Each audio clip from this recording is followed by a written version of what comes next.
Oh yeah. Okay. So you've watched your former mortal enemy, Joe Budden, do the transition from rapper to podcaster and whatnot. Does that appeal to you at all? Like, how did you guys ever really come to a formal resolution there? Or? Yeah, like the thing with Joe Budden, man. Joey has had. He just wants rap beat. He loves to rap.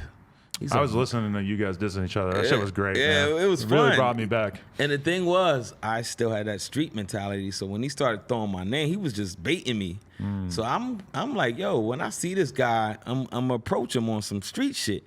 And then he hit me and was like, yo, what, you scared to battle? Like, I'm not a street dude. Like, he admitted it. Like, I don't want no street beef. Right. But what you scared? Why I gotta be some street shit?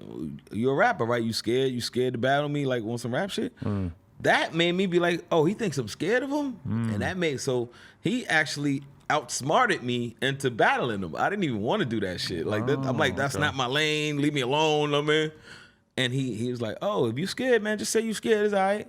I'm like, what? What you trying to say to me? I'm not scared. Like, and so that's how we end up going with the back and forth shit, because even right after the battle, like I would call him or he would call me and be like, you know, there's no way this could end good, right? Like, I'm about to come with some crap. I'm like, yo, Joe, stop, man. I don't want to keep doing this shit. But you got to think, he's beef with G-Unit. He's beef with Drake. He even tried to bait Drake. Drake just wouldn't answer him. Like, he's Jay-Z, you name it. If he respects you as a lyricist, he's going to try you. Right. And I like that competitiveness in him. But it never got so personal with you and him. But yes, I mean, it did. He said stuff about girls. His son and just shit. came out and said, yo, Saigon called me a faggot. I was just thinking about that too. Yes, so that shit went deep. Like, this kid was like 9 years old when that shit came out. It was making me laugh because when I first heard those diss songs, I didn't know the names of Joe's kids. Now I know his kids' names from watching the podcast. And then when I heard you say it, it made me laugh so much harder. Yeah, I was saying, Trey, you little faggot. Like, and then he's like, I grew up and I was Googling, and then I hear some guy call me a faggot, so that made me. So his whole thing was like, I'm gonna avenge my dad type shit. This is like a karate movie type shit, to where he's like, when I grow up, I'm gonna write some shit for this guy, right? And that's what sparked his rap career. So something good came out of it. That's crazy. Was there anything that he said that like really stood out to you as like particularly offensive that really like got to you? Absolutely, man. My daughter's mother dated Game before me, and I didn't even know it until his rap came out. Wow. He said, Game's old bitch. I'm like, Game's old bitch. I called her. I'm like, yo, you used to fuck with Game? She's like, that was a long time ago. I'm like, I got songs with this guy. Like, I'm doing songs with this nigga. I'm like, yo, why wouldn't you tell me this shit? Like, oh, you got me out here naked. I'm exposed. And she was like, I didn't see that. It was a long time ago. And I said, yo. And I'm like, how the fuck did he know this? That's crazy because Game did that to Joe recently, too. Well, not super recently. It was like a year or two ago. But when Joe was still with Santana. You know, it's funny. I did that with Tahiri because nobody know that was Fab's chick first. Right. So you were the one who brought that to light. Yeah, I thought I was up one. I was like, Fab, you got Fab's old bitch. He was like, nigga, that's Game's old bitch. Right. I said, holy, and I called her and I was waiting for her to go, I never even met that guy. That's the reply I wanted. Right. It just rhymes because he said, you speak Tahiri, I'm gonna speak Austin. That's her name. The one that blah blah blah. He said some disrespectful shit. I don't even repeat it because she's married and all that now. But, so it's like, that shit just fucked me up. I'm like, why wouldn't you tell me that? You know I'm engaged. You're paying attention to what's going on. Yeah. You pay attention. Why wouldn't you pull me to the side like, yo, I'm gonna put you on some shit? Like, you know, I used to fuck with JC back in the day. I used to fuck with Game. Right. So, so if you were say to get it first. in a relationship, you would want the girl to confess every lit dude that you might know. Yeah, I do that with girls now. Once I see, I'm like, especially if she's in a circle, I'd be like, did you fuck any rappers, man? Let me know off the rip. No, I used to ask girls that like straight up. Yeah, like, let me, DJs, producers. Anyone you think I might know, just let me know right now because I don't want to find out in 6 months. Exactly. I do that, and then that's a reason I go even harder with it now. I'm like, yo, just tell me who. Oh, where are you? Oh, where him too? Oh, no. Lie detector test. Yeah, I can. Him too. Oh, that We're gonna nigga's run the through DJ. the Billboard charts here. You did a manager? A manager? The merch guy? Yeah, the merch dude. Yeah, you know the dude who does merch for. Oh no. Oh no. Yeah, security guard. What the fuck? So I love, but back to your initial question though, but I love what Joe Budden is doing, man. Like that shit is inspirational, bro. Joe's smart. He's a very, very smart guy. He's an asshole, but he's smart. Right. He's a smart one of those guys in school. You just want to give him a wedgie and shit, but he's a fucking smart kid, bro. Right. Yeah, he's a nerd, bro. A lot of these rappers are nerds. He saw the podcast revolution coming kind of early because sometimes I think about the fact that like for me interviewing rappers early on, it just wasn't that many other people on YouTube doing it. He's seen the internet early, but now it's like every rapper has become an interviewer who interviews other rappers. A lot of whom they're just like friends with, peers with, etc. Like he's seen the internet early. Joey knew the internet was going to be the thing years ahead of. They used to call me and him internet rappers. Like, yo, because I learned from him. I'm not even going to hold you. He used to go in them forums and talk to his fans all fucking day. And you said he was getting punchlines from him. Yeah, he was, bro. He was sucker ass thing, and some good ones too. Some good ones. Yeah, he went in. Look how good of a line this is, Joey. You didn't make this line up, and I know this for a fact.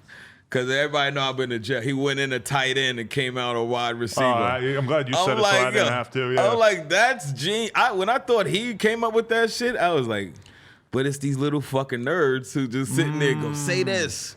He went in a tight end and came out a wide receiver. I was like, that's... And it's so funny because a good rap lyric like that, it's like nobody even gives a fuck if there's any truth to it. I mean, he's making a pretty bold statement right there.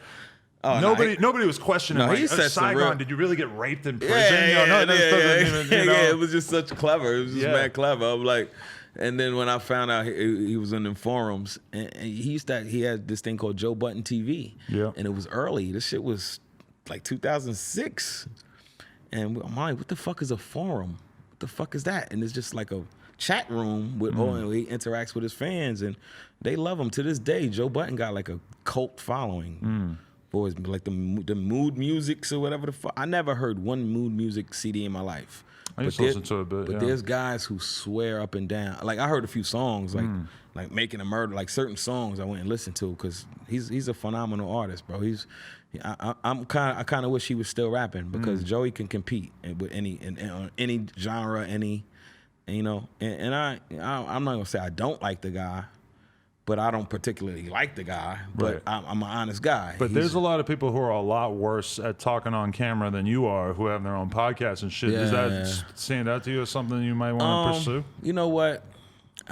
I've now that I put out a new project and I've done I did Vlad, I did Queen's Flip, I did Drink Champs, I did and everybody was like, yo, why you don't you got a lot to say and you're articulate and da-da-da-da. It's just that working on the book and being a dad is like, damn, and then running the Hip Hop My Way, which is a website, which is a lot of work. I'm like, I'm not gonna do it unless I really have time and passion. Like, look at this, look at No Jumper, like where you bringing this to, and that's because you're focused and it's obvious. You know what I'm saying? Like this is.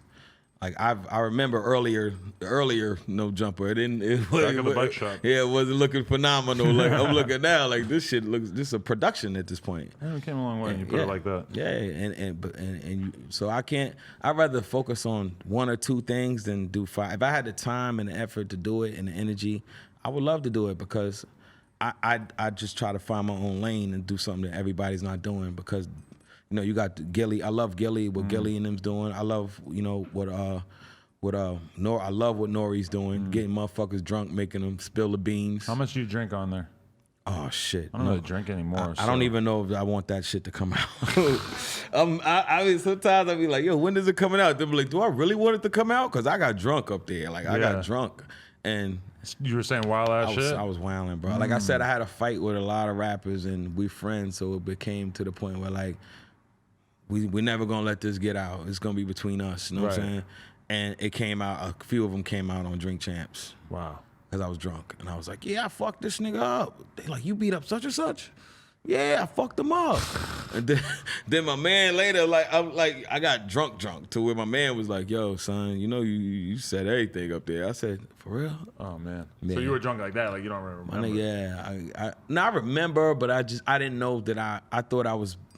Being politically correct. Right. You know what I'm saying? I thought I was dancing around shit good when I really wasn't. Yeah. You know what I'm saying? No, there's been a few times. Like, even when you said the thing about Dame, it's like, I was just on Vlad and he just like said something about Dame and I wasn't even really thinking about it. I was just basically like, yeah, you know, like I just elaborated on it a little bit. Yeah. Boom, Dame hates me forever for that shit. And in that moment, I wasn't really thinking that those words would be taken so seriously, but and I wasn't drunk. And that's the thing about the sensitive side of these motherfuckers. Like, come on, man, we're men. Like, first of all, if I got an issue with somebody, I'm going to find a way, especially in this day where you could just reach out to somebody and say, yo, fam, like, what was that about? Because if you could communicate with somebody, sometimes it'd be something that's not even there. You be thinking of something that's not. And the person could be like, yo, my bad, fam. I didn't mean it like that. And you can move forward. But niggas be so sensitive and taking shit the wrong. And, you know, I think sometimes people like being angry and shit. Like, I don't like to be angry. Like, I'd rather work it out and be like, yo, da-da-da-da. I've had issues with every DJ in the fucking world, bro. Because you used to pull up on them and threaten them if they didn't play shit, right? Yeah, yo, you better play my shit. Like, if you don't play my shit, we got a problem. Like, asking for my CDs back. Like, you gave me that shit 8 months ago. Yo, where my CD I gave you? Back. Yeah. Just to start trouble and shit. Yeah. And guys be like, what's wrong with this fucking guy? And then the word started to get around that I was a troublemaker, and that shit stifled me. When I could have just been like, man, if you could play it, please, man. If not, fuck it. You know what I'm saying? But it got to the point where even when I started to get a buzz, people was like, I'm not fucking with it. I don't like him. I love the music. The song's hot, but I don't fuck with him.